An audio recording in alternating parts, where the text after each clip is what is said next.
Mga kababayan, maligayang pagbabalik sa ating channel. Maraming salamat ho sa paghihintay. Ngayong araw ng linggo, November 17, i-update ko na po kayo sa lagay ho ng ating panahon at dito po kay Super Typhoon Pipito. But before that, please, importanteng naka-like, naka-subscribe po kayo at nakahit ang notification bell para lagi ko po kayong ma-update sa lagay ng ating panahon. Sa kasalukuyan po, itong si Super Typhoon Pipito, alas 5 ng umaga, nandito ho siya sa coastal water po ng Calaguas, Binzons, Camarines Norte at nasa 205 kilometers per hour ang lakas ng kanyang hangin. Isa pa rin pong ganap na super typhoon category. Pa-west-northwest po ang kilo sa bilis na 20 kilometers per hour. Paglipas ng ilang mga oras, alas 5 naman ng hapon ngayong araw, nandito naman siya sa vicinity po ng Caraguan, Nueva Ecija. At medyo humina ng konti sa 185 kilometers per hour. Pero isa pa rin ganap na super typhoon category. Pa-west-northwest ang kilo sa bilis na 20 kilometers per hour. Mga kaibigan, mga kababayan, ipapakita ko ho sa inyo at sasabihin ko sa inyo yung mga lugar na apektado ng warning signal. Kagabi ho, no? Tignan muna natin yung kagabi.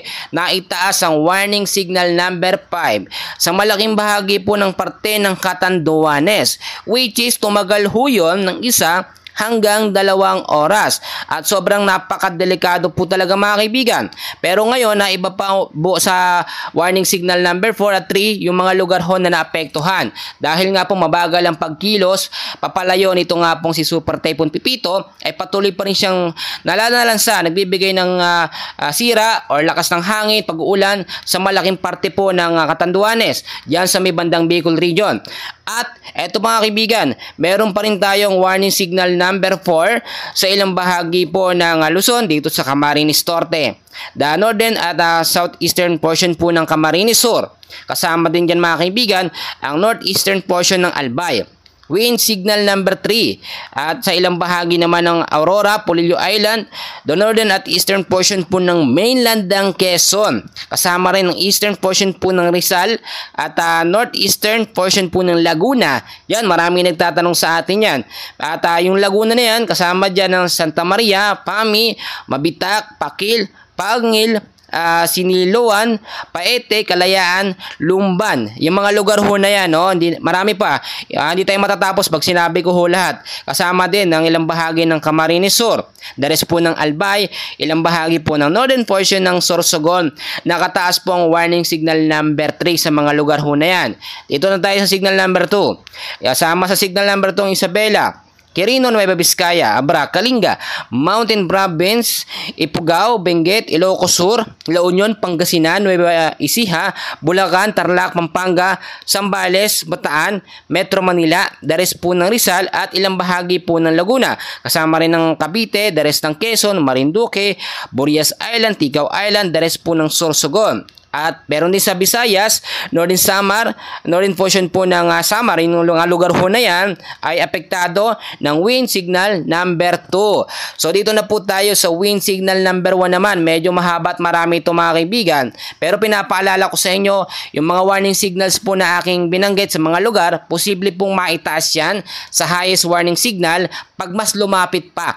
Eto nga pong si Super Typhoon Pipito. So doon tayo magdedepende sa paglapit niya kasi mas lumalakas ang mga lugar na apektado kapag mas lumalapit po itong si Super Typhoon Pipito. Signal number 1 sa mainland of Cagayan, Apayao, Ilocos Norte, Batangas, northern portion po ng Occidental Mindoro. Kasama dyan ang ilang bahagi din, mga kaibigan, ng Oriental Mindoro. Northern portion po ng Oriental Mindoro. Kasama rin ang ilang bahagi po ng Visayas, mga kaibigan. Dito nga po sa Eastern Samar, the rest po ng Samar, Biliran, Northern at Central portion po ng Leyte. Mga kaibigan, lagi kong pinapaalala sa inyo, yung mga warning signal na yan, no, ay posibleng maibaba, posibleng maitaas. Pero sa kondisyon at direction po nitong si Super Typhoon Pipito na nagbibigay pa rin ng malaking epekto dito nga po sa Bicol region at inaasahan din na may tataas din ng warning signal sa malaking bahagi po ng Central Luzon. So alamin na muna natin yung dami ng ulan na posibleng niyang maidulot, mga kaibigan, dahil napaka-importante ho, no? Ang dami ho kasi sa mga lugar natin, yung mga tinatawag natin na hazard zone, yung mga sobrang binabaha kapag ka nagkakaroon po ng tuloy-tuloy na pag-ulan na tumatagal ng 3 hanggang 2 oras. Automatic nagkakaroon ng pagbabaha. So inaasahan mga kaibigan ngayong araw ho, intense to torrential na merong 200 mm na dami ng ulan ang mararanasan sa Catanduanes, Camarines Sur, Camarines Norte, Quezon, Aurora, Benguet, Nueva Vizcaya, Quirino, Nueva Ecija at Pangasinan. Heavy to intense rain naman, merong 100 to 200 mm na pag-ulan ang mararanasan sa La Union, Tarlac, Bulacan, Pampanga, Zambales, Rizal, Albay, Sorsogon, Bataan. Yung mga lugar ho na yan, karamihan ho dyan medyo mababa, no? So ngayon pa lamang, dapat ho handa tayo sa posibleng mangyari. Yung pagbabaha, safety na natin yung mga gamit natin para sure tayo na safe talaga. Especially yung mga papeles nyo. Napaka-importante ho nun. Di bali yung mga gamit, appliances, napapalitan naman ho yan. At meron naman tayong moderate to heavy rains na mararanasan po dito nga po sa Northern Samar, Masbate, Metro Manila, Cavite, Laguna, Marinduque, Batangas, Cagayan, Isabela, Ifugao, Mountain Province, Kalinga, Abra at Ilocos Sur na meron pong 50 to 100 mm po na pag-ulan. At dahil nga mga kaibigan ko, mga kababayan, medyo mabagal ang pagkilos nga po nito nga pong si Super Typhoon Pipito ay posibleng maapektuhan niya at maitaas po sa warning signal number 4 at number 5 ang ilang bahagi po ng Bicol Region. Malapit din niya sa Catanduanes. So, siyempre, yung posibilidad at direksyon nga po nitong si Super Typhoon Pipito ay nananatili po sa mga lugar na yan. So, inaasahan na posibleng itaas sa warning signal number 4 at 5. Ito nga pong Bicol Region.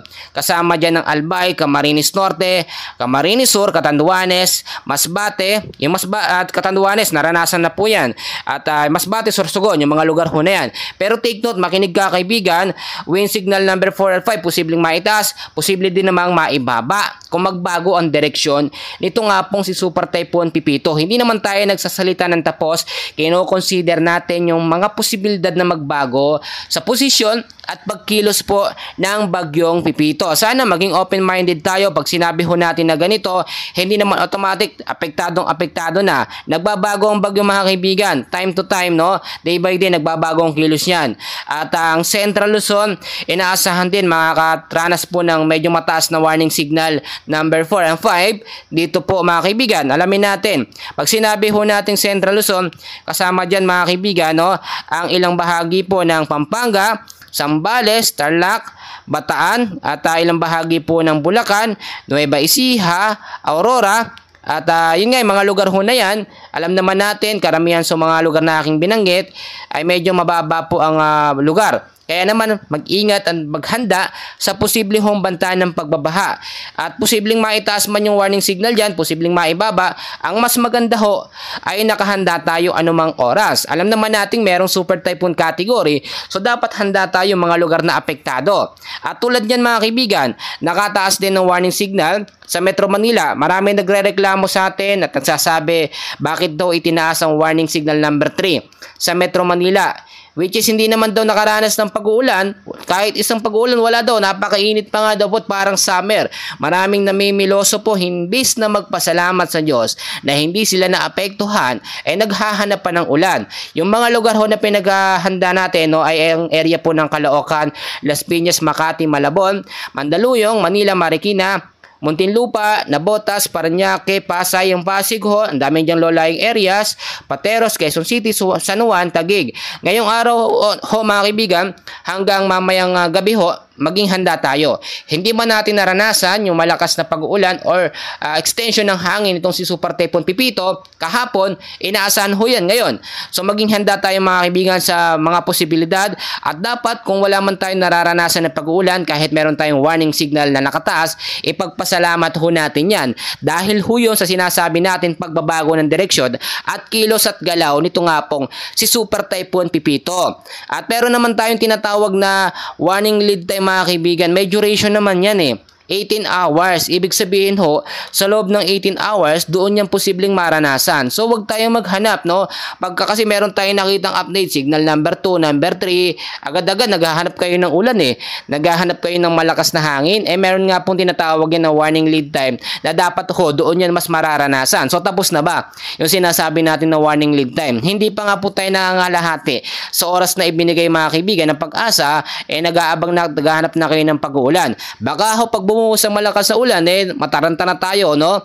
Alam naman natin, hindi biro po. Ito nga pong si Super Typhoon Pipito. Malayo landa nga po yung naidulot niya sa Catanduanes, no?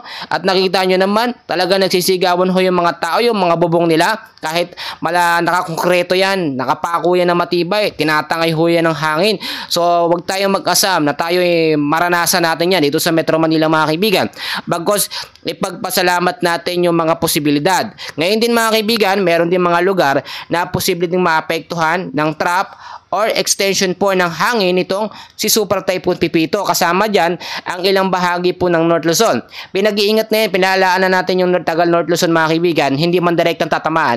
Extension ng hangin naman ang posibleng makaapekto. North Luzon, kasama dyan ng Ilocos Region, Cagayan Valley Region, ito nga po, Cordillera Administrative Region. Siyempre, isa-isahin natin yan, no? Marami tayong kababayan, no? Pag sinabi nga daw na Cagayan Valley malawak yan, no? Tama naman ho, no? Ito ho, pag sinabi natin Ilocos Region, kasama dyan ng Ilocos Sur, Ilocos Norte, La Union, Pangasinan. Pag sinabi naman ho natin Cagayan Valley Region, kasama ang Batanes, Cagayan, Isabela, Nueva Vizcaya at Quirino. At pag Central Luzon naman, mga kaibigan, nabanggit ko na yan kanina, Aurora, Bataan, Bulacan, Nueva Ecija, Pampanga, Tarlac at Zambales. At ito naman, Cordillera Administrative Region, kasama dyan ng Abra, Payao, Benguet, Ifugao, Kalinga at Mountain Province. Lahat yan nabanggit natin na mayroong mga nakataas na warning signal, kaya apektado ho, mga kaibigan. Mag-ingat tayo, no, sa posibleng banta at pananalansa pa at pamibigay ng pansala pa nitong si Super Typhoon Pipito, which is, alam naman natin, hindi tayo pwedeng maging kampante hanggat hindi pa ito nakakalabas ng ating Philippine Area of Responsibility. Inaasahan noon na Lunes pa ng gabi or madaling araw po ng Martes yan talaga totally nakalabas na ng ating Philippine Area of Responsibility. Tulad ng aking sinasabi, napaka-importanteng maging handa tayo sa bawat oras. May mga lugar man ho ako na hindi nabanggit, mga kaibigan, may next update pa naman tayo at feel free na mag-comment at magtanong, no? Sasagutin ho natin yan pag may oras tayo. Maraming salamat po.